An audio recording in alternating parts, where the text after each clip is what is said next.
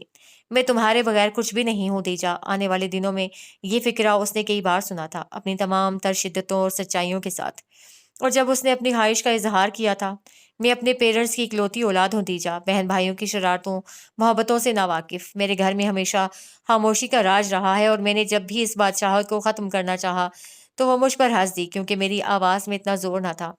میں چاہتا ہوں ہمارے گھر میں شور ہو، چھوٹی چھوٹی چھوٹی شرارتیں، ننھی منی ہنسی۔ وہ آنکھیں موند کر اس منظر میں کھو گیا تھا جو اس کے ذہن کی تخلیق تھا۔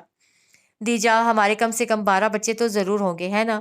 دیجا اس کی شرارت سمجھ نہ سکی، سو گھبرا گئی۔ 12 بچے؟ اف نہیں سعدی، یہ تو بہت زیادہ ہیں، میں انہیں کیسے سنبھالوں گی؟ یا رادھے تم سنبھال لینا، باقی میں سنبھال لوں گا۔ میں تو پھر بھی سنبھال نہیں پاؤں گی۔ 2-3 کے بارے میں کیا خیال ہے؟ 3 تو بہت ہی کم ہے، 6 تو ضرور ہونے چاہیے۔ وہ بحث کے موڈ میں تھا۔ دیجا اپنے موقف پر ڈٹ گئی۔ نہیں، 3 بچے ہی کافی ہیں۔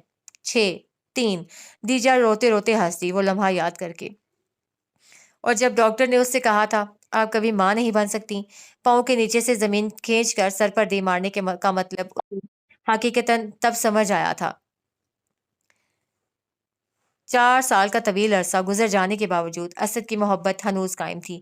اس نے بانجھ پن کو بنیاد بنا کر کبھی دیجا کی تذلیل نہ کی تھی، کسی دوسری عورت کی طرف نہ دیکھا تھا۔ کہا تھا تو فقط اتنا، دیجا میرے لیے صرف تم اہم ہو اور کوئی نہیں۔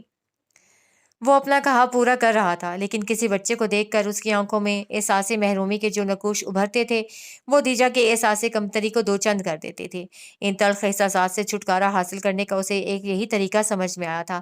اس طرح اسد کی خواہش پوری ہو جاتی، دیجا کی ممتا کو مرکز مل جاتا اور ان کے رشتے کو بھی ٹھیس نہ پہنچتی۔ لیکن اس پل وہ خود کو کانٹوں کی زد میں پا رہی تھی۔ وہ اٹھی اور وارڈروب کھول کر ایک ایک لباس کو دیکھنے لگی، لیکن دل کا سکون لباس سے تو ممکن نہیں، ورنہ تخیل کی آنکھ کیا کم تھی۔ وہ ہاتھ سے گال رگڑتی کھڑکی میں آن رکی، بھاری پردہ ہٹایا، پھر گلاس ڈور بھی۔ تیز ہوا میں رقص کرتی نمی اس کے چہرے سے ٹکرائی اور بالوں سے الجھنے لگی۔ چڑیوں کی چہکار میں صبح کا مژدہ تھا۔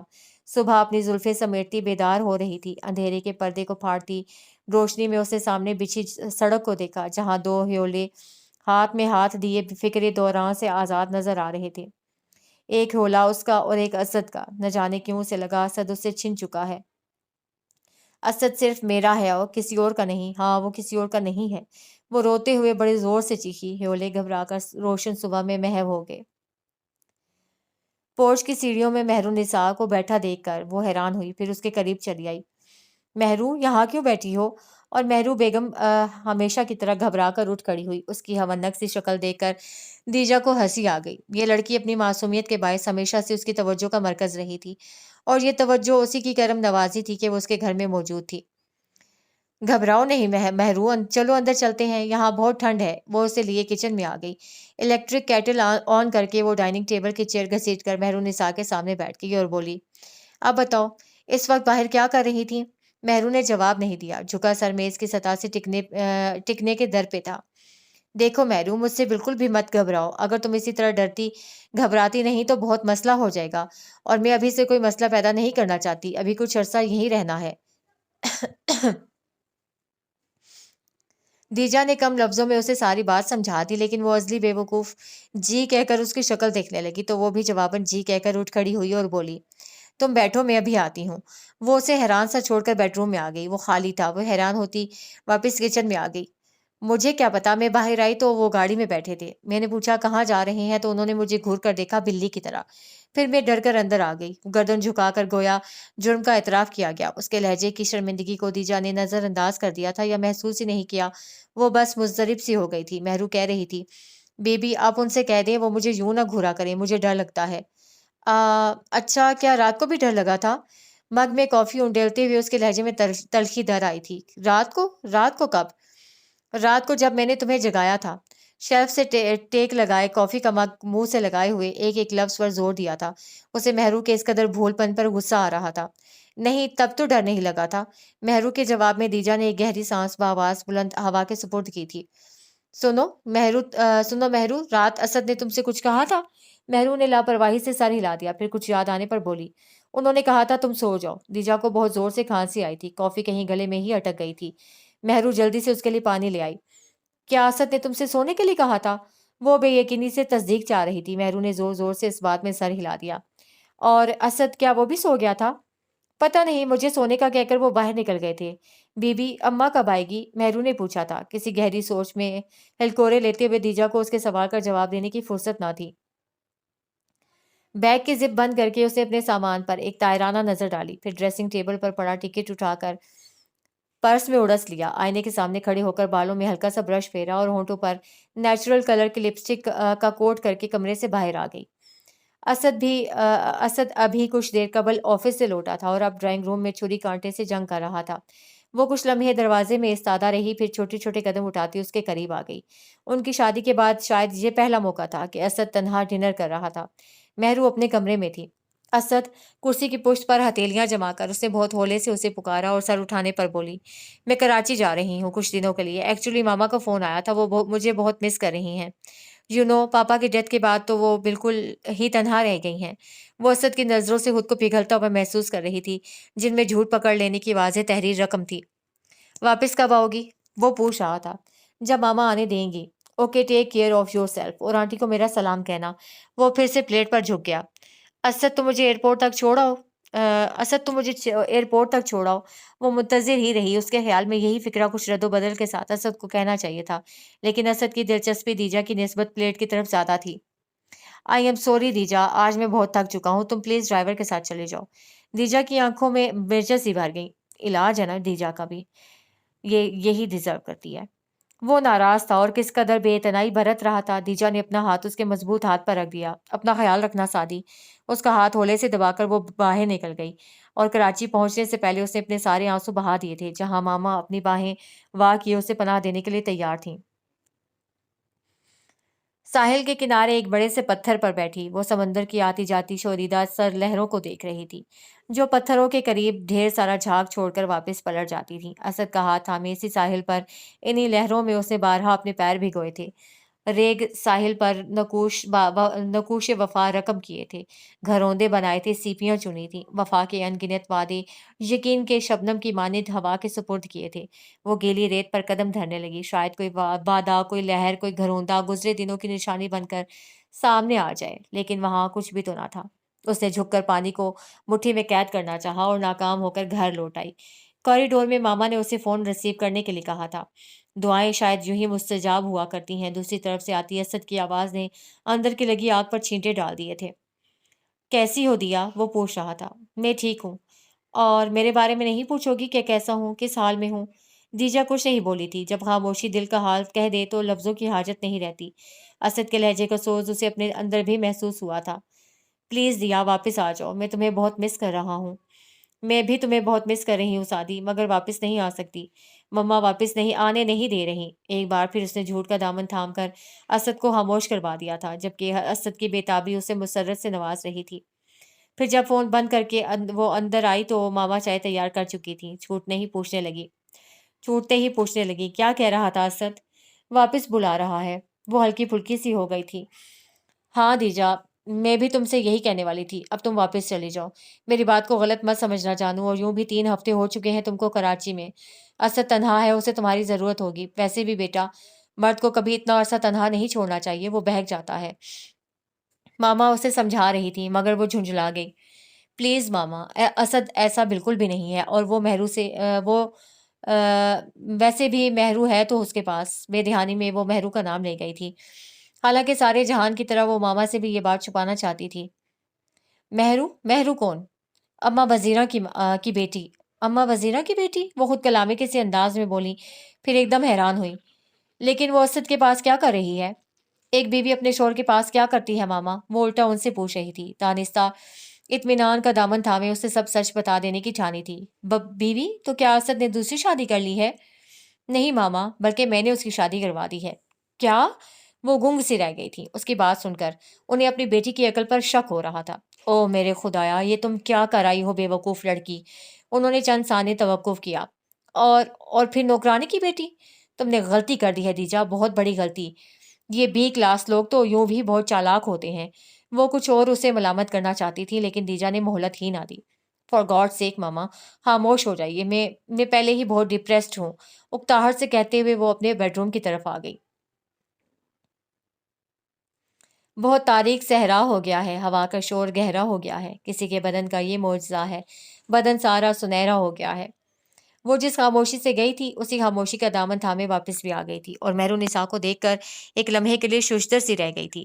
سیاہ رنگ کے سادہ سے سوٹ میں چنا ہوا سرخ دوپٹہ بے نیازی سے کندھوں پر ڈالے وہ والی مہرو تو قطن نہیں لگ رہی تھی۔ چھوٹے چھوٹے بندے اور گلے میں نازک سی چین، کلائیوں میں خوبصورت جڑاؤ کنگن پہنے وہ بڑی خوشدلی سے اس کی طرف بڑھی تھی۔ بدلے ہوئے لب و لہجے کے ساتھ آنکھوں کی معصومیت میں چمک آ گئی تھی، چہرے پر خوشحالی تھرکتی پھر رہی تھی، کسی کے لمس کا جادو واقعی چل چکا تھا۔ دیجا نے خود کو ہواؤں کی زد میں محسوس کیا، دل میں بال سا آ گیا، ملال بڑھ گیا تھا۔ کیا میں کچھ کھونے والی ہوں؟ اس نے خود سے سوال کیا تھا، لیکن اسد جس بے قراری سے اس کی طرف بڑھا اس کا سارا ملال آپ و آپ ہی دھل گیا۔ دیجا، آج ہم باہر ڈنر کریں گے، وہ یقیناً حکم دے رہا تھا۔ دیجا نے مسکرا کر سر ہلا دیا۔ وارڈروب کھول کر کچھ لمحے وہ کچھ کھوجتا رہا، پھر سیاہ رنگ کی ساڑی اس کی طرف بڑھا دی، یہ اس کا فیوریٹ کلر تھا۔ تم یہ پہن لو۔ دیجا نے اس کے ہاتھ سے ساڑی لے لی۔ شاور اس نے کچھ دیر قبل لیا تھا، لہٰذا چینج کر کے اسے لائٹ سا میک اپ کیا اور سٹیپس میں کٹے ہوئے بالوں کو یوں ہی کھلا چھوڑ دیا۔ اچانک قدادم آئینے میں مہرو کا عکس ابھر آیا تھا، جس کی سیاہ چوٹی کمر سے نیچے تک جا رہی تھی۔ وہ ہاتھ میں برش پکڑے اپنے بالوں کو بھول کر اس کے بالوں کو تکنے لگی۔ کیا سوچ رہی ہو؟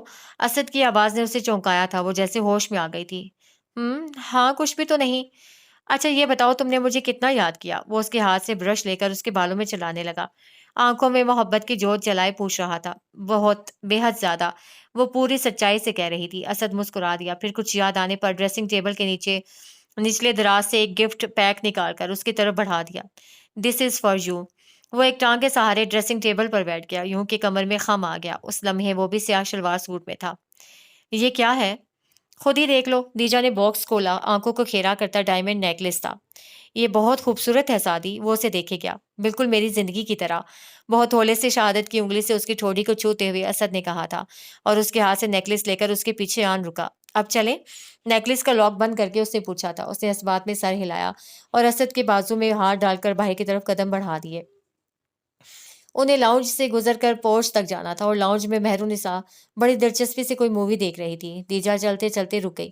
سادی، میرے ایئر رنگز کمرے میں ہی رہ گئے ہیں، تم چلو میں پہن کر آتی ہوں۔ اوکے، جلدی آنا۔ دیجا نے اسے باہر جاتے ہوئے دیکھا، پھر اس کی طرف آ گئی۔ آج دیجا کے پکارنے پر مہرو نساء ہمیشہ کی طرح اچھلی نہیں تھی۔ اٹھ کر کپڑے بدل لو مہرو، بنا کسی تمہید کے اس نے کہا تھا۔ لیکن مہرو نے کچھ کہنا چاہا، دیجا نے ٹوک دیا۔ لیکن کچھ نہیں، جو کہا جا رہا ہے وہ کرو، اس نے ہر لفظ پر زور دیا تھا۔ میں اور اسد ڈنر کے لیے باہر جا رہے ہیں، تم چینج کر کے سو جانا۔ وہ اسے اپنی حیثیت کا تعین کرواتی احساس تفاخر سے گردن تانے باہر آ گئی، جہاں اسد اس کا منتظر تھا۔ اس مہنگائی نے تو کمر ہی توڑ دی ہے، آدھ کلو چاول لینے جاؤ تو 10 روپے ایویں مک جاتے ہیں۔ آپ کو تو پتہ ہے نا بی بی، ست جی ہوں گھر میں تو آدھ سیر چاولوں میں بھلا کیا بنتا ہے؟ اماں وزیرہ بڑے دکھ بھرے انداز میں اپنی داستان حمزہ بیان کر رہی تھی۔ دیجا اس کا مطلب بخوبی سمجھتی تھی، تبھی اکتا کر اٹھ کھڑی ہوئی اور اسے پرس کھولتے دیکھ کر وزیرہ کا راگ کچھ اور تیز ہو گیا۔ لو وزیرہ، یہ کچھ روپے رکھ لو۔ دیجا نے اس کی طرف نوٹ بڑھائے تھے، جنہیں تھامتے ہوئے وزیرہ نے دعاؤں کے ڈونگرے برسانے شروع کر دیے تھے۔ پھر دیجا بولی، سنو وزیرہ، میں چاہتی ہوں کہ تم مہرو کو کسی اچھی ڈاکٹر کو دکھاؤ۔ تم میرا مطلب سمجھ رہی ہو نا؟ ہاں ہاں بی بی، تم فکر ہی نہ کرو، اب کے مہرو کو میں اپنے ساتھ لے جا رہی ہوں نا، تو ضرور کسی اچھی ڈاکٹرنی کو دکھاؤں گی، وزیرہ نے جلدی سے کہا تھا۔ یہ کچھ اور پیسے رکھ لو، داتا دربار جاؤ تو میری طرف سے چادر چڑھا دینا۔ تبھی مہرو اپنا بیگ لیے چلی آئی۔ لہو لہو ہے آرزو، کبھی گماں کبھی یقین، قدم کہیں نظر کہیں، جب ہوش میں بھی رہیں بے خودی سی لگتی ہے، یہ زندگی کبھی کبھی اجنبی سی لگتی ہے۔ وہ انگلیوں پر حساب لگانے بیٹھی تو پتہ چلا 10 ماہ گزر گئے۔ وہ تحیز زدہ سی رہ گئی، آخر یہ دن گئے کہاں؟ حالانکہ اسے تو پل پل صدیوں پر محیط لگتا تھا۔ اسد مہرو کے ساتھ ہوتا تو وہ جلے پیر کی بلی کی طرح سارے گھر میں چکر لگاتی رہتی، اور جب اس کے ساتھ ہوتا بے چینی اور اضطراب تب بھی دامن گیر رہتے۔ آنکھیں ہر وقت بوجھل رہنے لگی تھیں، سیاہ دائرے بڑھتے جا رہے تھے۔ وہ کچھ عرصہ پہلے والی دیجا اسد گیلانی تو قطن نہ رہی تھی، جو بے انتہا نفاست پسند تھی، جسے لباس پر پڑی شکنیں اچھی نہیں لگتی تھیں، جسے بال بکھارے رکھنا پسند نہ تھا، جو پرفیومز اور جویلری کی شدائی تھی۔ ہر لمحہ فارغ رہنے کے باوجود وہ ان باتوں کی طرف دھیان ہی نہ دے پائی۔ ذہن ان دونوں کی طرف سے ہٹتا تو کہیں اور جاتا۔ نیند بھی روٹ گئی، اور جب خود سے جنگ کرتے کرتے تھک جاتی تو نیند کی کئی گئی گولیاں پھانک لیتی، اور جس خبر کی وہ منتظر تھی، جس کے لیے ہجر کا دامن تھامے ہوئے تھی، وہ خبر مل ہی نہیں رہی تھی۔ تب وہ اماں وزیرہ کے سر ہو گئی۔ آخر تم کیا کرتی پھر رہی ہو وزیرہ؟ آخر کیوں نہیں لے کر جاتی مہرو کو کسی اچھے ڈاکٹر کے پاس؟ کیوں دیر ہو رہی ہے اتنی؟ مارے گیس کے اسے اپنی آواز اجنبی لگ رہی تھی۔ وہ یوں وزیرہ پر برس رہی تھی گویا وزیرہ دیر ہونے کی ذمہ دار ہے۔ میں اسے لے گئی تھی بی بی، مگر وزیرہ منمنائی۔ یہ کارڈ رکھو اپنے پاس۔ اس نے وزٹنگ کارڈ وزیرہ کی گود میں پھینک دیا۔ اس پتے پر چلی جانا، یہ میری سہیلی کا پرائیویٹ کلینک ہے، تم مہرو کو یہاں لے جاؤ، میں نے اسے فون کر دیا ہے، وہ بے ربط سا بول رہی تھی۔ اور ہاں، ڈاکٹر زبیرہ کو صرف یہ بتانا کہ مہرو تمہاری بیٹی ہے، اس کے علاوہ اور کچھ بھی نہیں۔ اس کا زور تمہاری پر تھا، اور وزیرہ سمجھدار تو تھی ہی۔ عجیب سے احساس نے اسے آنکھیں کھولنے پر مجبور کیا تھا۔ مندی مندی آنکھوں سے وہ چھت کو گھورتی رہی، جو کبھی قریب آ رہی تھی تو کبھی دور جا رہی تھی۔ اس نے اٹھنے کی کوشش کی تو پتھر سر پر آ لگا۔ وہ تکلیف سے مٹھیاں بھیج گئی۔ 4 پلز لینے کے باوجود نیند آنکھوں کے کونوں میں اٹکی ہوئی تھی۔ غنودگی کی ہلکی سی دھند چہرے پر پھیلی ہوئی تھی۔ وہ بڑی مشقت سے اٹھی۔ گول گول گھومتے سر کو سنبھالتی وہ نیچے لاؤنج میں آ گئی تھی۔ دفعتاً ایک آواز ہوا کے دوش پر اس کے سماعت سے ٹکرائی تھی، اور اس آواز کو تو وہ لاکھوں میں پہچان سکتی تھی۔ مہر، مہر! وہ پکار رہا تھا۔ مہر! یہ کون ہے؟ اوہ، تو وہ اب مہر ہو گئی ہے۔ نفرت کا شدید ترین احساس رگوں میں اترنے لگا تھا۔ وہ بڑی مشکل سے قدم اٹھاتی کچن تک آئی تھی۔ یہ کیا ہے مہر؟ روٹی، مہرو کی من اسے سنائی دی تھی۔ جواباً ہر طرف خاموشی چھا گئی، اور جب وہ بولا تو اس کی آواز میں تبسم کی رمق تھی۔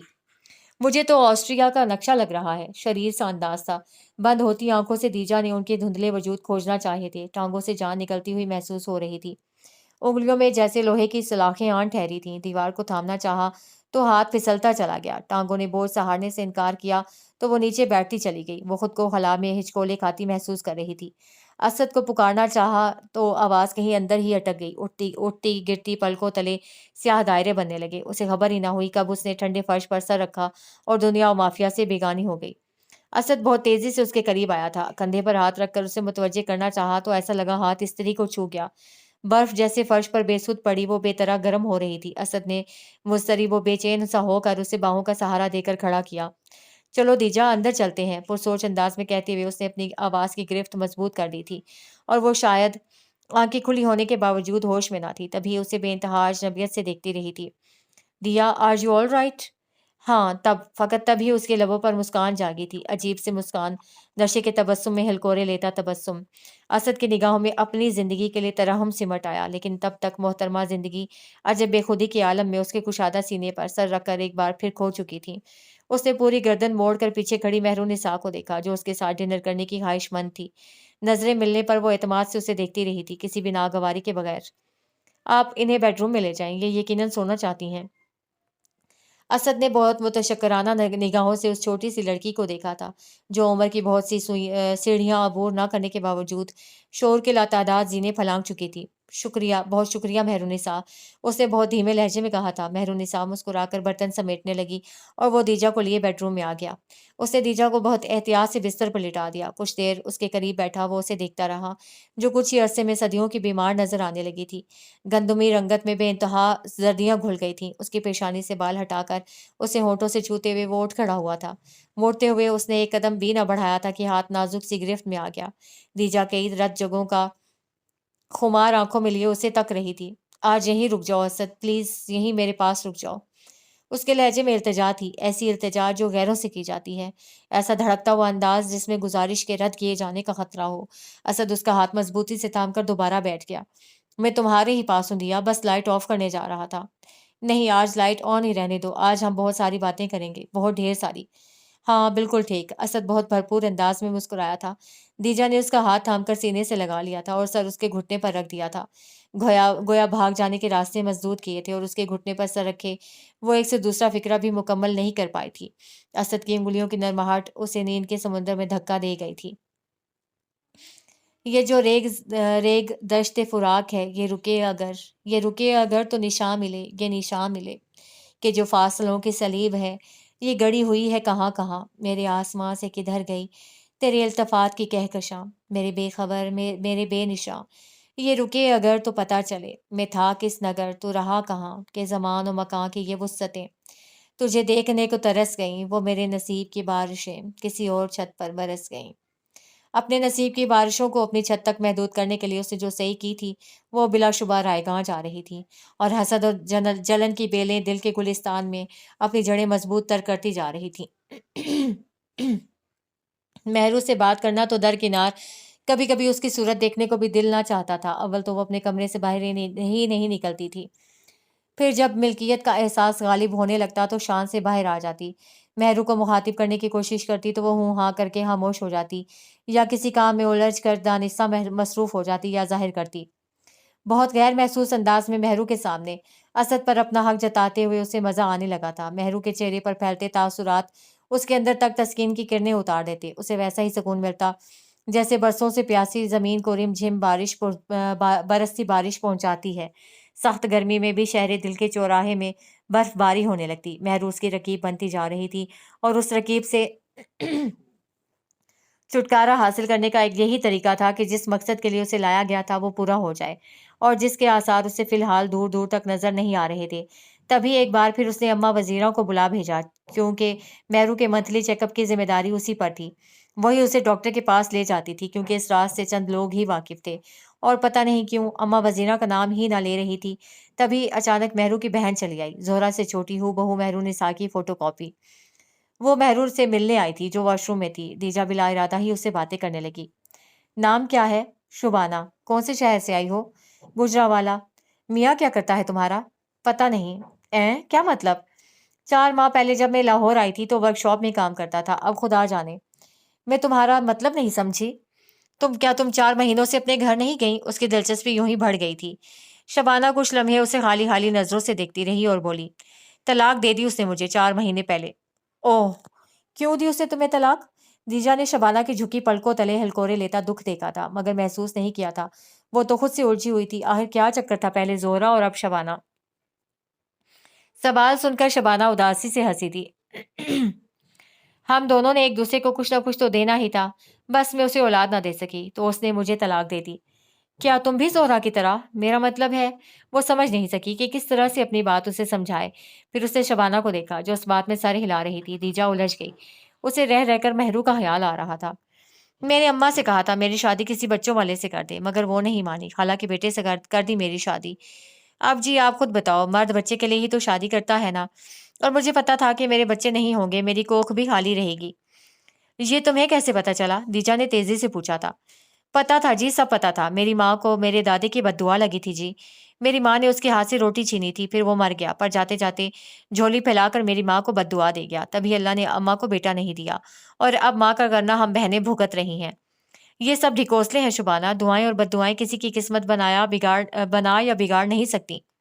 نہ جی، یوں نہ کہیں، دعائیں اور بد دعائیں تو وہ کام کرتی ہیں جو بندہ سوچ بھی نہیں سکتا۔ میں نہیں مانتی اس فلسفے کو۔ بہرحال تم بیٹھو، مہرو آتی ہی ہوگی۔ وہ اٹھی اور لان میں آ گئی۔ اس نہج پر سوچتے ہوئے یکلخت اس کے ذہن میں گھنٹی سی بچی اور بجتی چلی گئی۔ وہ بد دعاؤں کی کارستانی سے منحرف تھی، مگر نہ جانے کیوں دل میں ایک شخصا سر ابھارنے لگا۔ مہرو کا مکمل چیک اپ کروانے کے 3 دن بعد وہ ڈاکٹر کے روبرو تھی۔ ڈاکٹر نے پیشہ ورانہ سے انداز میں رپورٹس کا جائزہ لیا، پھر سامنے ٹیبل پر رکھ کر پشت بیگ سے ٹکا کر اسے دیکھنے لگی۔ اس کی رولنگ چیئر کے ساتھ ساتھ دیجا کی دھڑکنیں رول کر رہی تھیں۔ خطرے کا احساس کہیں اندر بڑھتا ہی جا رہا تھا۔ بے تابی نے اسے ہاتھ مسلنے پر مجبور کر دیا تھا۔ ایکسکیوز می ڈاکٹر، آپ مجھے بتا کیوں نہیں رہی؟ آخر کیا پرابلم ہے مہرو نساء کے ساتھ؟ اتنی دیر کیوں ہو رہی ہے؟ خیر، دیر تو ایک اور ہی پہلو ہے اس چیز کا۔ خدا کی مصلحت ہم انسان نہیں جان سکتے، کچھ کاموں میں وہ دیر کرتا ہی ہے۔ یوں بھی اکثر کپلز کے یہاں تو شادی کے 10 سال بعد بھی اولاد نہیں ہوتی، کوئی بھی مسئلہ نہ ہونے کے باوجود۔ مہرو نساء کی شادی کو تو محض 10 ماہ ہوئے ہیں۔ دیجا بہت غور سے اس کی بات سن رہی تھی۔ بہرحال مہرو نساء کے کیس میں اس کی اپنی مرضی کا بھی عمل دخل ہے۔ پلیز ڈاکٹر، میں آپ کا مطلب نہیں سمجھی، پلیز آپ مجھے وضاحت سے بتائیے، اس نے بے چینی سے کہا تھا۔ ڈاکٹر نے ذرا سا آگے جھک کر کوہنیاں میز پر ٹکائیں اور ہاتھ کی انگلیاں آپس میں پھنسا لیں۔ یوں ہے مسز گیلانی کے مہرالنساء کی رپورٹس کے مطابق وہ وقفے کے لیے باقاعدہ میڈیسن لیتی رہی ہے۔ واٹ؟ دیجا حوندک سی شکل لیے ڈاکٹر کو تکے گئی جو ایک کے بعد ایک بم بلاسٹ کر رہی تھی۔ جی ہاں، آپ کہہ رہی ہیں کہ مہرالنساء جلد اولاد کی خواہش مند ہے، لیکن میرا خیال اس کے برعکس ہے۔ ذرا خود سوچئے، اگر وہ جلد ہی بیبی پیدا کرنا چاہتی ہے تو اتنا ریگولرلی میڈیسنز کیوں استعمال کر رہی ہے؟ انفیکٹ تقریباً 3 مہینے پیشتر اس کا ابارشن بھی ہو چکا ہے۔ او مائی گاڈ، او مائی گاڈ! اب آپ خود زیادہ عقل مند ہیں، سمجھ سکتی ہیں کہ اتنا بڑا کام عورت کی مرضی کے بغیر تو نہیں ہو سکتا نا۔ دیجا نے اپنا سر ہاتھوں میں گرا لیا۔ او میرے خدایا، آخر یہ ہو کیا رہا ہے؟ کون سی گتھی ہے جو سلجھنے میں ہی نہیں آ رہی؟ مہرو اس قدر چالاک نکلے گی، میں کبھی سوچ بھی نہیں سکتی تھی۔ میں نے اس کی معصومیت سے متاثر ہو کر اس کا انتخاب کیا تھا، اور وہ معصومیت کے پردے میں کس قدر خباثت لیے ہوئے ہے۔ کیا اسد کو مجھ سے چھیننے کی کوئی سازش، کوئی طریقہ؟ اگر دو راستوں پر آگ بیک وقت گامزن ہو تو لاشعوری طور پر ایک سے توجہ ہٹ جاتی ہے۔ اس کے ساتھ بھی یہی ہوا تھا۔ سامنے سے آتا ٹرک اسے تب نظر آیا تھا جب وہ اس کے سر پر پہنچ گیا تھا۔ وہ سر جھکائے بیٹھی تھی، آنکھوں میں ایک سیلاب تھا جو پلکوں کی باڑ کو کود کر گود میں رکھے ہاتھوں کو نم کر رہا تھا۔ اس نے پلکوں کی بوجھل جھالر سی اٹھائی اور فوراً ہی جھکا لی۔ عین سامنے والے صوفے کی پشت پر دونوں ہتھیلیوں سے بوجھ ڈالے دیجا کسی قدر جھکی ہوئی تھی۔ ایک ٹانگ کو اضطراری انداز میں حرکت دیتے ہوئے وہ جواب طلب نظروں سے اسے تک رہی تھی۔ انداز میں پھاڑ کھانے والا عنصر غالب تھا۔ مہرالنساء نے بڑی مشقت سے گولی میں اٹکا گولا نگلا، سوکھے پیپڑی جیسے ہونٹوں کو زبان سے تر کیا اور بولی، میں نے اماں کو روکا تھا مگر وہ نہیں مانی۔ اس نے کہا تھا تیرے بعد مجھے 2 بیٹیاں اور بیانی ہیں، اور جب تک ان کی شادی نہیں ہو جاتی تو انہیں بچہ پیدا نہیں کرنا۔ اس کے رونے میں مزید شدت آ گئی تھی، سسکیاں کسی صورت تھمنے میں ہی نہیں آ رہی تھیں۔ دوسری طرف دیجا کا بس نہیں چل رہا تھا کہ واقعی اس لڑکی کو پھاڑ کھائے۔ ہاں تو تم تو دودھ پیتی بچی ہو نا، ماں نے کہہ دیا اور تم نے مان لیا۔ کل کو وہ کنویں میں چھلانگ لگانے کو کہے گی تو وہ بھی کر لینا۔ دونوں ہاتھ فضا میں بلند کیے اس پر برس رہی تھی۔ بے وقوف لڑکی، تمہیں اندازہ ہے کس قدر بڑا نقصان کر چکی ہو تم؟ مجھے نہیں تو کم سے کم اسد کو ہی بتا دیا ہوتا۔ صحیح کہا تھا زورا نے، تم غریبوں کو بغیر محنت کے مل جائے اور وہ بھی حیثیت سے بڑھ کر تو تم پھیل جاتے ہو۔ تمہارے علاج کے نام پر کتنا کچھ بٹور چکی ہے تمہاری ماں، اور تم اس میں برابر کی شریک رہی ہو۔ مہرالنساء بیگم، میرا دل چاہ رہا ہے تمہیں اور تمہاری ماں کو اس وقت شوٹ کر دوں۔ دیجا اسد کی نسبتاً کرخت آواز نے اسے مزید کچھ بولنے سے روک دیا تھا۔ اسے پہلی بار لب کشائی کی تھی۔ Please Deja, just leave this topic. Mehru تم اپنے کمرے میں جاؤ۔ اور مہرو تو جیسے اشارے کے انتظار میں تھی۔ دیجا نے مٹھیاں بھیج کر اسے جاتے دیکھا۔ اس کا تنفس بہت تیز ہو رہا تھا اور دھڑکن تیز تر۔ کیوں بھیجا ہے تم نے اسے اندر؟ دیجا کا لہجہ و انداز ویسا ہی تھا، درشت، گوسیلا، پرتعش۔ اسد اس کے برعکس نرمی سے بولا، تم پہلے ہی اسے کافی ڈانٹ چکی ہو دیجا، جو ہونا تھا وہ تو ہو چکا نا، اب چیخنے چلانے سے کیا ہوگا؟ یوں بھی وہ اتنی قصوروار نہیں ہے، تم کیوں اس بیچاری کا خون خشک کر رہی ہو؟ بیچاری؟ تو اب وہ تمہیں بیچاری لگنے لگی ہے؟ اس کی پوری بات سے اپنے مطلب کا لفظ چننے میں اسے لمحہ ہی لگا تھا۔ اسد نے کچھ بے یقینی سے اسے دیکھا۔ وہ بالکل جاہل عورتوں کی طرح تانا دے رہی تھی۔ وہ بھی بھڑک اٹھا۔ To hell with you! اسے ٹیبل پر پڑی گاڑی کی چابی اور موبائل اٹھایا اور بغیر اس کی طرف دیکھے تیزی سے باہر نکل گیا۔ دیجا نے اسے باہر جاتے دیکھا اور کمرے میں پڑی چیزیں اٹھا کر پھینکنا شروع کر دیں۔ ذرا سی دیر میں ہی کمرے کی حالت ابتر ہو چکی تھی۔ وحشت بڑھتی جا رہی تھی، غبار پھیلتا جا رہا تھا۔ کتنے ہی لمحے خاموشی سے سرک گئے تھے جب اس نے دروازے پر دستک سنی۔ بیڈ پر اوندھے منہ لیٹے اس نے کانوں میں انگلیاں ٹھونس لی۔ دستک تیز ہوئی اور پھر کچھ اور تیز۔ اس نے سلگ کر تکیہ سر پر رکھ دیا اور وہ کچھ بھی سننا نہیں چاہ رہی تھی۔ دروازہ ایک تواتر سے بجنے لگا، ساتھ ساتھ اسد کی آواز ابھری، دیجا دروازہ کھولو۔ پہلے اس کی آواز سپاٹ تھی، کسی بھی تاثر سے آ رہی، پھر سختی سے مٹ آئی، دیجا دروازہ کھولو۔ کمرے میں وحشت بڑھنے لگی، دل کا غبار دماغ تک رسائی حاصل کر گیا۔ وارڈروب کے نچلے حصے سے ایک بڑا سا بیگ لائی اور اس میں اپنا ضروری سامان ٹھونسنے لگی۔ دروازہ ایک بار پھر پوری قوت سے پیٹا گیا تھا۔ دیجا، اب تم نے دروازہ نہ کھولا تو میں دروازہ توڑ دوں گا۔ اسد کی چنگھاڑ اس تک پہنچی تھی۔ اس نے بڑھ کر لاک کھول دیا اور واپس پلٹ آئی۔ اسد بہت غصے میں اندر داخل ہوا تھا۔ وہ بہت کول مائنڈڈ بندہ تھا مگر اس لمحے غصے میں کھول رہا تھا۔ کمرے کی تتر بتر حالت دیکھ کر غصہ کسی قدر تحیر میں بدل گیا۔ یہ سب کیا ہوا ہے اور تم یہ کیا کر رہی ہو؟ دیجا نے کوئی بھی جواب دینے سے گریز کیا۔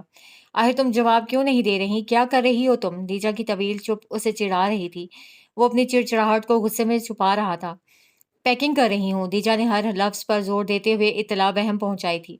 نظر آ رہا ہے مجھے، لیکن کیوں کر رہی ہو؟ میں کراچی جا رہی ہوں۔ کیوں؟ اسد نے اسے بازو سے پکڑ کر سیدھا کیا۔ وہ جو جھک کر بیگ میں کپڑے ٹھونس رہی تھی، یوں کھینچے جانے پر اس کے سینے سے آ لگی۔ کیوں، کس لیے، کس طرح، یہ سب جاننے کی اب آپ کو قطعاً ضرورت نہیں ہے مسٹر اسد گیلانی۔ آپ بہت اطمینان سے رہو اپنی بیچاری کے ساتھ۔ اس نے جھٹکے سے اپنا بازو اسد کی گرفت سے آزاد کروایا تھا۔ I can't believe Deja, I can't believe this, تم ابھی تک اسی ایک لفظ کے پیچھے پڑی ہوئی ہو۔ آخر تم کیوں جاہلوں کی طرح بیہیو کر رہی ہو؟ کیا کچھ نہیں تھا اسد کے لہجے میں، آنکھوں میں ترحم، تعصف۔ کیوں نہ بیہیو کروں میں جاہلوں کی طرح؟ میرے گھر میں میری کوئی حیثیت نہیں ہے۔ وہ دوسری عورت میرے گھر پر قابض ہو رہی ہے، میرا شوہر مجھ سے چھینا جا رہا ہے اور میں خاموش تماشائی بنی رہوں؟ تمہاری اپنی کوتاہی ہے نا؟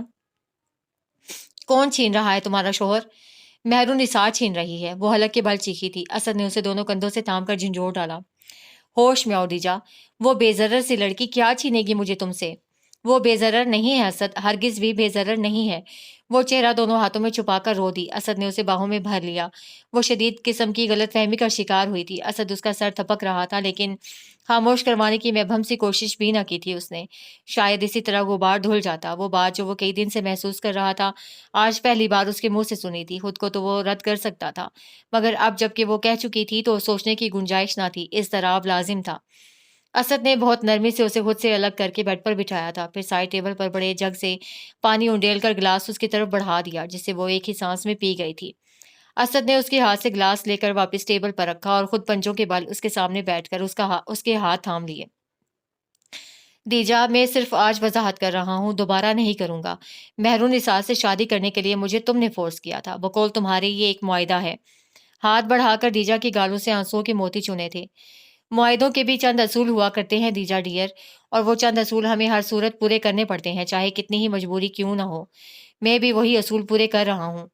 پلیز دیجا، مجھ پر شک کر کے مجھے میری ہی نظروں میں مت گراؤ۔ اس کا لہجہ دھیما تھا مگر سلگتا ہوا تھا۔ اس کی نگاہوں کی تپش دیجا نے اپنے اندر بھی محسوس کی تھی۔ آنسو ایک بار پھر بہہ نکلے۔ میں تم پر تو شک نہیں کر رہی ہوں، اسد نے ہاتھ اٹھا کر اسے بولنے سے روک دیا۔ میں چاہوں گا کہ آنے والے دنوں میں اس قسم کی مغالطات تمہارے ذہن میں نہ پلنے پائیں۔ مہرو واقعی معصوم ہے دیجا، اپنی ماں کے ہاتھوں میں کھلونا۔ اس کی ماں نے اس طرح سے برین واشنگ کی ہے اس کی کہ وہ کچھ بھی نہ کر پائی، لیکن اب ایسا کچھ بھی نہیں ہوگا۔ کچھ آیا سمجھ میں یا نہیں؟ آخر میں وہ کچھ ہلکے پھلکے سے انداز میں دریافت کر رہا تھا۔ دیجا نے گال رگڑتے ہوئے سر ہلا دیا، لیکن ایک پھانس تو اب بھی تھی۔ اور تم مہرو سے کوئی باز پرس بھی نہیں کرو گی؟ دیجا نے پھر سے سر ہلا دیا۔ آخر ساری ہمدردیاں مہرو ہی کے لیے کیوں ہیں؟ ایک ہی سوال کی باز گزشت سنائی دے رہی تھی۔ اور ہاں، اٹھتے ہوئے اس کا ہاتھ تھام کر اسے بھی کھڑا کر دیا۔ اسد دیجا سے محبت کرتا تھا، کرتا ہے اور کرتا رہے گا، چاہے بیچ میں کتنی ہی مہرو کیوں نہ آ جائیں۔ سمجھی کچھ؟ اسد نے اس کی ناک دیرے سے کھینچتے ہوئے شوخی سے پوچھا تھا۔ دیجا نے جھیم کر اس کے گلے میں باہیں حمال کر دیں اور اس کے سینے پر سر رکھتے ہوئے اپنے گرد اس کا مضبوط حصار محسوس کیا تھا۔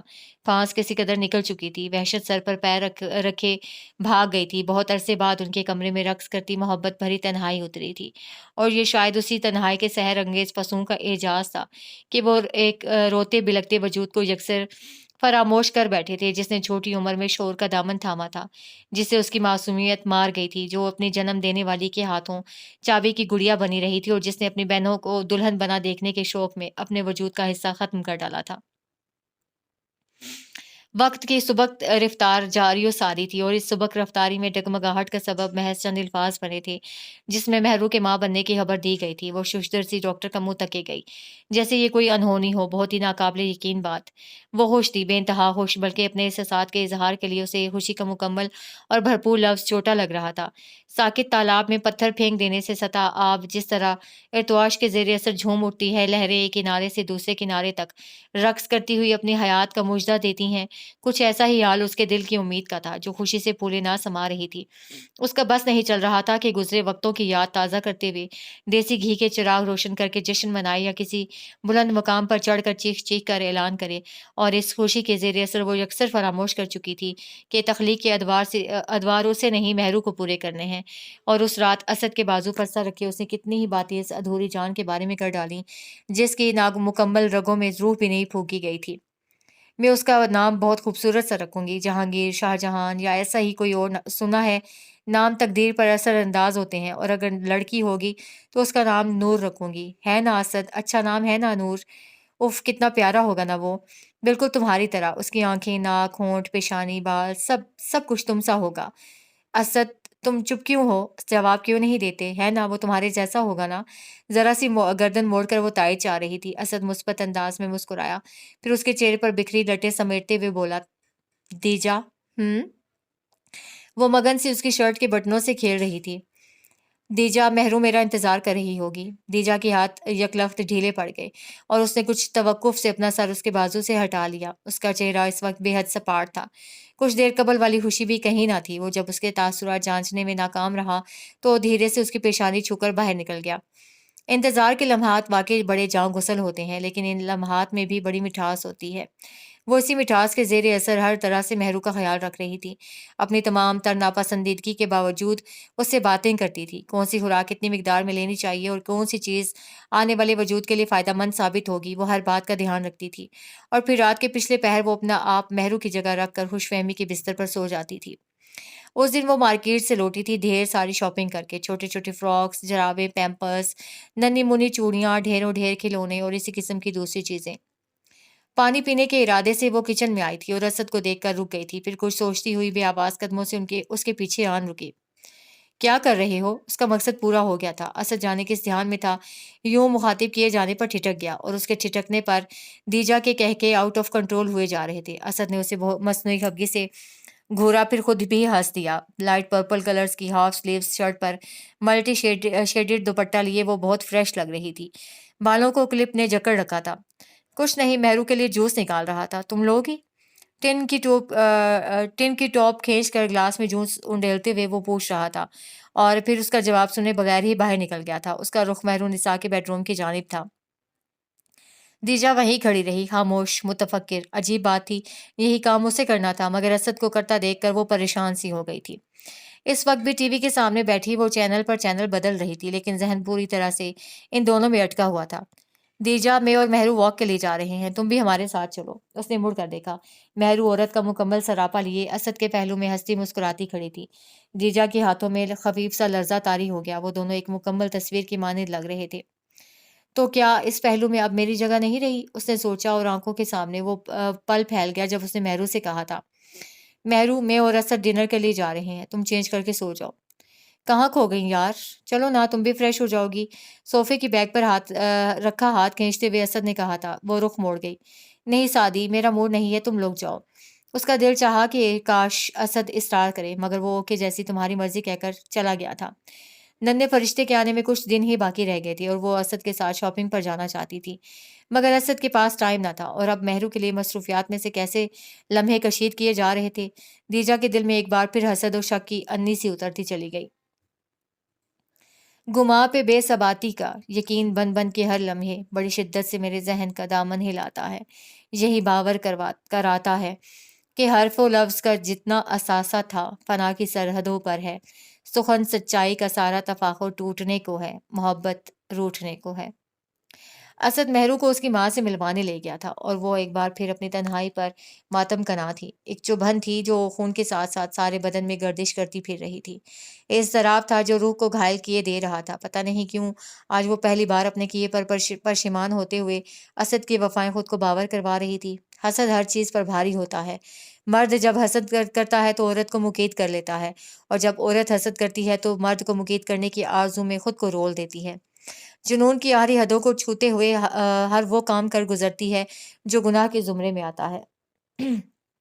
مہرو سے کوئی بھی رشتہ نہ ہونے کے باوجود بہت سے رشتے انہیں جکڑے ہوئے تھے۔ پہلا رشتہ وہ تھا جسے زمانہ سوکن کے نام سے جانتا ہے، اور یہی رشتہ باقی سب کی بنیاد تھا۔ دوسرا رشتہ یہ تھا کہ وہ اس کے شوہر کی اولاد کو جنم دینے والی تھی۔ یہ رشتہ یوں اہم تھا کہ وہ اس کے شوہر کے بچے کی ماں بننے والی تھی۔ تیسرا اور آخری رشتہ حسد کا تھا، جلن کا تھا، جس نے شک کی کوکھ میں پرورش پائی تھی۔ پہلے جس بچے کے آنے کے وہ دن گن رہی تھی، اب اسی سے متنفر ہو چلی تھی۔ یہ یقین کامل ہو چکا تھا کہ اگر مہرو نساء ماں بن گئی تو وہ خود اسد کو کھو دے گی، اور یہی وہ نہیں چاہتی تھی۔ ٹی وی اسکرین سے نظریں ہٹا کر اس نے مہرو نساء کو دیکھا، جس کی رنگت میں زردی کا مزید اضافہ ہوتا جا رہا تھا۔ چہرے پر تکلیف کے آثار میں کسی قدر شدت آ گئی تھی۔ اسکرین پر دوبارہ نظریں ٹکاتے ہوئے اس نے اپنے ذہن میں کھچڑی سی پکتی محسوس کی۔ منزل بس چند قدم کے فاصلے پر تھی۔ اس نے سوچا کلہ مسمار کیا جا سکتا ہے۔ اوکے مہرو، میں اپنی فرینڈ کی طرف جا رہی ہوں۔ وہ ریموٹ کاؤچ پر پھینکتے ہوئے اٹھ کھڑی ہوئی۔ وہ اس کے کہنے پر مہرو کے چہرے پر گھبراہٹ اتر آئی تھی۔ وہ میں نے آپ سے کہا تھا نا؟ کیا کہا تھا بھائی؟ وہ جانتی تھی مگر یوں بن گئی کہ گو کچھ خبر ہی نہ ہو۔ مجھے کچھ درد ہو رہا ہے، شاید آج ہی۔ آپ آج مت جائیں، شاید ہاسپٹل جانا پڑے۔ شاید نہیں، یقیناً جانا پڑے گا مہرو بی بی، اس نے سوچا جبکہ مہرو کہہ رہی تھی ڈاکٹر کی دی ہوئی تاریخ سے تو 2 روز پہلے ہی اوپر ہو چکے ہیں۔ آپ سمجھ رہی ہیں نا؟ مہرو کی آواز میں تکلیف تھی، الجھن تھی، شاید وہ اپنی کیفیت سمجھ ہی نہ پا رہی تھی۔ میرا جانا بہت ضروری ہے مہرو، دیوا میرا انتظار کر رہی ہوگی۔ اس نے اپنی فرینڈ کا نام لیا تھا، پھر مہرو کی نگاہوں میں التجا دیکھ کر بولی میرا جانا بہت ضروری ہے ورنہ دیبا ناراض ہو جائے گی۔ لیکن تم؟ اچھا، میں فاسٹ ڈرائیو کرتی ہوئی جاؤں گی اور اسے تمہاری بابت بتا کر واپس آ جاؤں گی۔ اب تو خوش ہو؟ بکری ڈھہ چکی تھی اور وہ چھری کو مزید تیز کر رہی تھی۔ مہرو کے اس بات میں سر ہلانے پر وہ بھرپور انداز میں مسکرائی اور مہرو کا گال تھپ تھپا کر باہر آ گئی۔ پورچ کی طرف جانے سے پہلے وہ انٹرنس کا دروازہ لاک کرنا نہیں بھولی تھی۔ اب وہ سڑکیں ناپنے کے لیے تیار تھی اور اس دوران اسے ایک بار بھی ننھے نوارد کا خیال نہیں آیا تھا۔ اف، اس ظالم! وہ مجھے مار ڈالے گی، وہ مجھے مار ڈالے گی۔ آپریشن تھیٹر کی سامنے والی دیوار سے ٹیک لگائے وہ ایک ہی فکرے کی باز گزشت سن رہا تھا۔ نظریں دروازے کے عین اوپر لگی سرخ بتی پر ٹکی تھی، جن کا جلنا بجھنا بھرپور خطرے کو ظاہر کر رہا تھا۔ اسی قسم کی لال شعاعیں ایک تواتر سے اس کی آنکھوں میں پھیلتی جا رہی تھیں۔ سینے پر بازو لپیٹے وہ اپنے دل میں ایک شور محسوس کر رہا تھا۔ کوریڈور میں آتے جاتے لوگوں کو وہ نہیں دیکھ رہا تھا، ہاں وہ فقط ایک نظر اسے دیکھنا چاہتا تھا جو اس کی نسل کے آگے بڑھنے کے لیے جدوجہد کر رہی تھی، موت کو مات دینے کی صحیح کر رہی تھی، جسے آج تک اس نے نظر بھر کر محض اس لیے نہیں دیکھا تھا کہ مبادا دیجا سے بے وفائی کا مرتکب ٹھہرے۔ یہ حقیقت تھی کہ اسے دیجا سے بے انتہا محبت تھی اور اسی محبت کے طفیل وہ بیک وقت 2 کشتیوں میں سوار ہو چکا تھا۔ وہ گھبراہٹ تھی جو اسے گھر کھینچ لائی تھی۔ گیٹ ان لاکڈ تھا اور انٹرنس ڈور لاکڈ تھا۔ اسے کچھ حیرت سی ہوئی تھی اور پہلا دھیان مہرو کی طرف ہی گیا تھا۔ اسے معلوم تھا ڈیلیوری کسی بھی وقت متوقع تھی۔ ڈاکٹر نے اس مہینے کی 12 تاریخ دی تھی اور آج تو 14 تاریخ ہو چکی تھی۔ وہ لیدر گڈز کا کام شروع کرنے والا تھا اور لوکیشن کے انتخاب اور خرید کے سلسلے میں جن لوگوں سے بات ہوئی تھی انہیں آج ہی انگلینڈ فلائی کرنا تھا، لہٰذا ان سے بھی ملنا ضروری تھا اور اس کے بعد ایک امپورٹنٹ میٹنگ تھی۔ وہ اسی دوران کچھ ایسا ہوا تھا کہ اس کا دل غیر معمولی انداز میں دھڑکنے لگا تھا۔ پہلے تو وہ ٹالتا رہا، پھر گھر کا نمبر ملایا، دوسری طرف سے مسلسل انگیج ٹون آ رہی تھی۔ اب آفس میں بیٹھے رہنے کا سوال ہی پیدا نہ ہوتا تھا۔ تب اس نے میٹنگ کینسل کی اور گھر آ گیا جہاں اس لمحے ہو کا سا عالم تھا۔ چوکیدار کچھ دن سے چھٹی پر تھا۔ وہ کچھ لمحے وہیں کھڑا رہا، پھر گاڑی کی طرف آ گیا۔ فرنٹ سیٹ پر بیٹھ کر وہ سیفٹی بیلٹ باندھ رہا تھا جب ایک عجیب سا احساس ہوا تھا۔ وہ ٹھٹک گیا۔ ایک آواز تھی، بہت مدھم سی۔ اس نے غور سے سننے کی کوشش کی، پھر جیسے وہ تمام تر حسیات بیدار ہو گئیں، وہ گاڑی سے نکل آیا اور آواز کے تعاقب میں گلی کی طرف آ گیا۔ یہ گلی گھر ہی کا الگ تھلگ حصہ تھی۔ گھر کے پچھلے حصے کی ایک کھڑکی اس طرف کھلتی تھی۔ گلاس ڈور کی دوسری طرف اسے جو کچھ نظر آیا وہ بے حد غیر یقینی تھا۔ اس نے گلاس پر ہاتھ رکھ کر مہرو کو تسلی دینی چاہی، پھر تیزی سے پورچ کی طرف آ گیا۔ اس کے پاس انٹرنس کی ڈپلیکیٹ چابی تھی مگر کہاں، یہ اسے معلوم نہ تھا۔ کوٹ کی جیبیں کھنگالتا وہ گاڑی کی طرف آیا تھا۔ ڈیش بورڈ پر بھی چابی نہ تھی۔ اس نے بریف کیس کھول کر سیٹ پر الٹ دیا اور بالآخر وہ چابی مل گئی۔ وہ جتنی جلدی کر رہا تھا اتنی ہی دیر ہو رہی تھی۔ سیڑھیوں میں رکھے گملے سے ٹھوکر کھائی تھی، چابی ہاتھ سے نکل کر لان کے گھاس میں کھو گئی تھی۔ اس کے سوچنے سمجھنے کی صلاحیت اس لمحے جیسے مفقود ہوئی جا رہی تھی۔ اس نے ایک بار پھر چابی تلاش کی، کانپتے ہاتھوں سے لاک کھل ہی نہیں رہا تھا۔ یہ وقت ہی ایسا تھا کہ ہاتھ منہ ٹھنڈے ہوئے جا رہے تھے۔ اس سا مضبوط اعصاب کا بندہ بھی ڈگمگایا ہوا تھا۔ دروازہ کھلنے کے ساتھ ہی گیس کی نہایت ناگوار بو اس کے نتنوں سے ٹکرا کر سانسوں میں اتر گئی تھی۔ اوہ مائی گاڈ! وہ پرواہ کیے بغیر مہرو تک پہنچا تھا جو تکلیف کی شدت سے نڈھال ہوئی جا رہی تھی۔ اسد نے اسے بازوؤں میں بھر کر کار کی پچھلی سیٹ پر لٹایا تھا اور بہت ریش ڈرائیو کرتے ہوئے اگلی پچھلی گاڑیوں اور ٹریفک سگنلز کی پرواہ کیے بغیر ہاسپٹل پہنچا تھا۔ اس کے اعصاب چٹکے ہوئے تھے اور وہ سمجھ نہیں پا رہا تھا کہ آخر یہ سب کیا اور کیسے ہوا ہے۔ مہرو آپریشن تھیٹر میں تھی اور ڈاکٹر نے کہا تھا بہت دیر ہو چکی ہے، زچہ اور بچہ دونوں کی جان خطرے میں ہے۔ اور تب سے اب تک وہ یوں ہی دیوار سے ٹیک لگائے کھڑا تھا۔ ایک ایک ورڈ الٹا جا رہا تھا، ایک ایک پیج کھل رہا تھا۔ گزرے دنوں کے کتنے ہی پل فلم کی طرح اس کے سامنے چل رہے تھے۔ کچھ دیر قبل دیجا نے موبائل پر کانٹیکٹ کیا تھا۔ اسد اس کی آواز سننا نہیں چاہتا تھا۔ وہ جان چکا تھا کہ انٹرنس ڈور لاک کرتے وقت سوئی گیس کا والو کس نے کھول دیا تھا۔ وہ اس کی شکل دیکھنے کا متمنی بھی نہ تھا، لیکن اس کے باوجود ہاسپٹل کا نام بتا کر اس نے موبائل آف کر دیا تھا۔ اس کے ذہن میں اس لمحے صرف مہرو تھی، باقی ایک محیب چپ تھی۔ ایک خلا تھا، طویل خلا، ذہن و دل پر جیسے دھن چھائی ہوئی تھی، جس کے زیر اثر وہ دعا بھی نہیں کر پا رہا تھا۔ تبھی اس نے اپنے نزدیک ایک آواز سنی تھی، لیکن اس کی طرف دیکھا تک نہ تھا۔ اس نے ایک بار پھر اسد کو پکارتے ہوئے اس کا کندھا ہلایا تھا، تب اس نے ذرا سی گردن موڑ کر دیجا کی طرف دیکھا تھا۔ مہرو! اسد کی نگاہوں کی سرد موری نے اسے گڑبڑانے پر مجبور کر دیا تھا۔ اسد نے گردن موڑ کر نظریں واپس آپریشن تھیٹر کے دروازے پر ٹکا دیں اور بولا، آپریشن تھیٹر میں ہے اور ڈاکٹر نے کہا ہے اس کی جان خطرے میں ہے۔ اس کا لہجہ آنکھوں جیسا ہی ٹھنڈا ٹھار تھا۔ یو ڈونٹ وری اسد، اسے کچھ نہیں ہوگا، ہمارا بیبی بالکل ٹھیک ہوگا۔ اب کہ اسد نے جھٹکے سے گردن اس کی طرف موڑ لی تھی، وہ کیسی مطمئن نظر آ رہی تھی، جیسے کوئی بات ہی نہ ہو۔ کیا وہ اپنے کیے پر شرمندہ نہیں ہے؟ وہ اسے پوچھنا چاہتا تھا اور کہنا چاہتا تھا۔ صرف بچہ ہی نہیں، بچے کو جنم دینے والے کی جان بھی خطرے میں ہے، لیکن وہ کہہ نہیں پایا تھا کیونکہ ڈاکٹر نے اس کی توجہ اپنے جانب مبذول کروا لی تھی۔ ویری سوری مسٹر اسد، آپ نے مریضہ کو لانے میں بہت دیر کر دی تھی۔ ہم نے پوری کوشش کی لیکن ہم اسے بچا نہیں سکے۔ ڈاکٹر تسلی آمیز نگاہوں سے اسے تک رہا تھا۔ اسد کی نگاہیں ڈاکٹر کے ہرے گاؤں سے ہوتی ہوئی بند ہو گئی، گردن نڈھال ہو کر پیچھے کی طرف لڑک گئی تھی۔ اس نے بڑی محبت سے براؤن کمبل میں لپٹے اس ننھے وجود کو دیکھا تھا اور جھک کر اس کے پھولے پھولے گالوں پر اپنے ہونٹ رکھ دیے تھے۔ 2 دن تک بچی کو ICU میں رکھا گیا تھا کیونکہ سوئی گیس نے بچی کی سانس کی نالی کو کسی قدر متاثر کیا تھا۔ پیدائش کے 3 دن بعد ڈاکٹر نے اسے گھر لے جانے کی اجازت دے دی تھی اور آج مہرونسا کا سوئم تھا۔ ڈیڈ باڈی اماں وزیرہ کے گھر پہنچا دی گئی تھی اور وہیں تجہیز و تکفین کا سارا کام ہوا تھا۔ ایک بار پھر وزیرہ کا منہ نوٹوں کی گڈیوں نے بند کر دیا تھا۔ اس دوران وہ ایک بار اس کے گھر بھی گئی تھی اور جلد ہی بچی کا بہانہ بنا کر لوٹ آئی تھی۔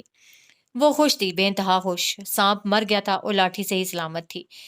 کوئی ذہنی خلش نہ تھی، کوئی خلا نہ تھا۔ وہ یوں مطمئن تھی جیسے یہ سب یوں ہی ہونا تھا۔ بچی کو کاٹ میں لٹا کر وہ اسٹڈی روم کی طرف آ گئی جہاں اسد ایزی چیئر پر جھول رہا تھا۔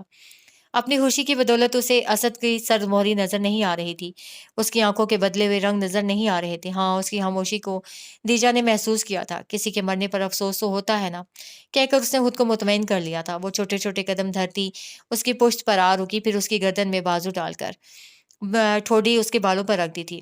وہ سو گئی؟ اسد نے پوچھا تھا۔ ہاں، سو گئی۔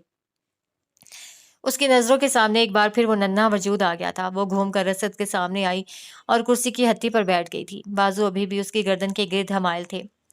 تم نے دیکھا ہے اسد، وہ کتنی پیاری ہے اور اس کی آنکھیں کتنی خوبصورت ہیں، بالکل تمہاری طرح۔ میں اس کا نام اجالا رکھوں گی یا پھر سویرا۔ مجھے لگتا ہے اس کے آنے سے ہر طرف روشنی پھیل گئی ہے، سویرا ہو گیا ہے، اجالا پھیل گیا ہے۔ نہیں دیجا، میں اس کا نام سویرا رکھوں گا نہ اجالا، بلکہ میں اس کا نام مہرو رکھوں گا، صرف اور صرف مہرونسا۔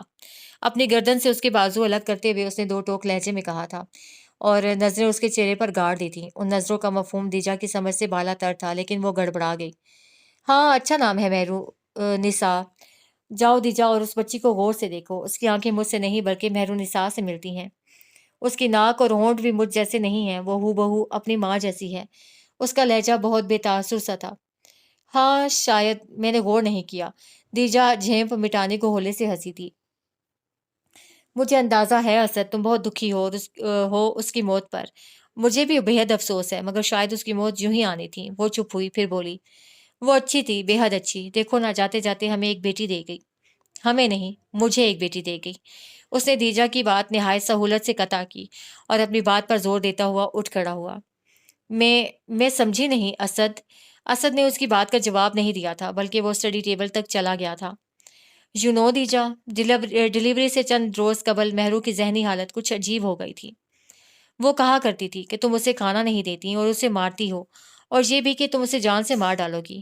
وہ دراز سے کچھ نکال کر اس کے سامنے آن رکا تھا، لیکن میں نے اس کی بات کا یقین نہیں کیا تھا۔ میں نے سوچا یقیناً یہ مجھے تم سے متنفر کرنے کی کوئی کوشش ہے۔ میں نے سوچا تھا دیجا کہ میری دیجا ایسی ہو ہی نہیں سکتی، وہ تو بہت نرم دل ہے۔ دیجا کا دل بہت زور زور سے دھڑکنے لگا تھا۔ اس نے اس نہج پر بار بار سوچا تھا، ہر سوال کا جواب تیار تھا۔ اسد اس بات پر ہنس رہا تھا لیکن آنکھوں کے تاثرات بہت عجیب سے تھے۔ وہ کچھ کہہ ہی نہ پائی۔ اسے خاموش دیکھ کر اسد نے پشت پر بندے ہاتھ کھولے اور دیجا کا ہاتھ پکڑ کر ایک لفافہ تھما دیا۔ یہ کیا ہے؟ خود دیکھ لو، مگر اس سے قبل مجھے ایک سوال کا جواب چاہیے۔ دیجا لفافے سے نظریں ہٹا کر اسے دیکھنے لگی۔ سوئی گیس کا والو کس نے کھولا تھا دیجا؟ تم نے، ہے نا؟ اسد کا لہجہ بے انتہا سخت تھا۔ وہ نہ کہنا چاہتی تھی مگر زبان تالو سے چمٹ گئی۔ بتاؤ دیجا، والو تم نے کھولا تھا نا؟ وہ حلق کے بل چنگھاڑا تھا۔ دیجا پیچھے ہٹ گئی مگر بازو مضبوط آہنی گرفت میں تھا۔ پتہ نہیں یہ خوف تھا، گھبراہٹ یا احساس جرم کہ وہ بولتی ہی چلی گئی۔ میں اسے مارنا نہیں چاہتی تھی، آئی سویئر میں ایسا کچھ نہیں کرنا چاہتی تھی، مگر تم نے اسے مار ڈالا۔ اسد نے اس کی بات ایک بار پھر قطع کر دی تھی۔ تم نے اسے مار ڈالا دیجا، اور تمہیں ایک بار بھی اس بات کا خیال نہیں آیا کہ تم کتنا بڑا گناہ کرنے جا رہی ہو۔ ایک نہیں بلکہ دو جانوں کو تم نے کتنی آسانی سے خطرے میں ڈال دیا۔ تم اس حد تک خود غرض اور بے حس ہو سکتی ہو؟ مجھے اندازہ نہیں تھا دیجا۔ اسد نے ملامتی انداز میں اس کا بازو جھٹک دیا تھا۔ تم مہرو کو مارنا نہیں چاہتی تھی لیکن تم نے اسے مار ڈالا، اور میں؟ اس نے توقف کیا اور بولا، اور میں تمہیں اپنی زندگی سے نکالنا نہیں چاہتا تھا مگر نکال رہا ہوں۔ اس کا لہجہ بہت عام سا تھا مگر لیکن دیجا کو اندر تک دہلا گیا۔ تمہاری آنکھوں اور دل پر حسد کا اتنا گہرا پردہ پڑ چکا ہے دیجا کہ شاید اس پردے کے پیچھے میں بھی کہیں کھو جاؤں گا۔ اسی لیے میں اپنی بیٹی کو لے کر یہاں سے جا رہا ہوں، کیونکہ میں نہیں چاہتا کہ کچھ عرصے بعد جب اس کے چہرے میں مہر النساء کا عکس واضح ہو تو تم اس کا بھی وہی حشر کرو جو اس کی ماں کا کیا ہے۔ مائیں وحشی نہیں ہوتی دیجا، شاید اسی لیے خدا نے تمہیں ماں نہیں بنایا۔ مجھے افسوس ہے کہ میں نے ایک ایسی لڑکی کو چاہا جس کے لیے صرف اس کا اپنا آپ اہم ہے، جو کوئی بچہ اس لیے اڈاپٹ نہیں کرنا چاہتی کہ وہ کسی کا گناہ بھی ہو سکتا ہے۔ بچے تو بچے ہی ہوتے ہیں دیجا عباس، گناہ و ثواب سے مبرہ۔ اسد نے اسے اپنے نام کا مان بھی چھین لیا اور اب وہ خاموش تھا۔ کمرے میں سکوت چھایا ہوا تھا۔ یہ گھر تمہارا ہے، اس گھر کی ایک ایک چیز تمہاری ہے۔ حق مہر کی رقم میں نے تمہارے اکاؤنٹ میں جمع کروا دی ہے۔ میں اب تمہارے نام کے ساتھ اپنا نام بھی جڑا رہنے نہیں دینا چاہتا ہوں۔ یوں بھی بے حس و خود غرض لوگوں کو تنہا ہی رہنا پڑتا ہے۔ کیا تم مجھے معافی مانگنے کا ایک موقع بھی نہیں دو گے اسد؟ معافی کس سے مانگو گی دیجا؟ مہرو تو مر چکی۔ اسد کے لہجے میں دکھ بہت تھا۔ اور مجھ سے معافی مانگنے کی ضرورت نہیں ہے، میں تم سے ہر تعلق توڑ چکا ہوں۔ بلیو می دیجا، میں تم کو کبھی نہیں بھولوں گا، کیونکہ تم وہ واحد عورت ہو جس سے میں نے بے انتہا محبت کی ہے، اور اب بے انتہا نفرت بھی۔ دیجا کے اندر جیسے کچھ ٹوٹ گیا تھا۔ وہ گرنے کے سے انداز میں زمین پر دو زانو بیٹھ گئی۔ وہ ہاتھ بڑھا کر اپنے عشق سمیٹنا چاہتی تھی لیکن وہ بکھرتے چلے گئے۔ گود میں رکھے ہاتھ اس برسات میں بے طرح بھیگ رہے تھے۔ اسد نے اسے تعصب سے دیکھا اور بولا، میرا مقصد تمہیں ہرانا نہیں دیجا، لیکن اب میں تمہارے ساتھ کسی صورت نہیں رہ سکتا تھا۔ میں نے بہت کوشش کی تھی کہ تمہارے دل سے مہرو کی نفرت نکل جائے، لیکن تم ایسا نہیں چاہتی تھی۔ تمہارے لیے صرف تمہارا اپنا آپ مقدم رہا۔ تم نے ہمیشہ اپنی ذات کو اہمیت دی، اور اگر آج تم خالی ہاتھ ہو تو بھی محض اپنی ہی وجہ سے۔ میں تمہارے لیے دعا کروں گا کہ تم پرسکون زندگی گزارو اور ضمیر کی چبھن تمہیں سونے دے۔ اس کی نظریں ابھی بھی اپنے ہاتھوں پر تھیں۔ مضبوط قدموں کی آواز اس کی سماعت سے ٹکرائی تھی۔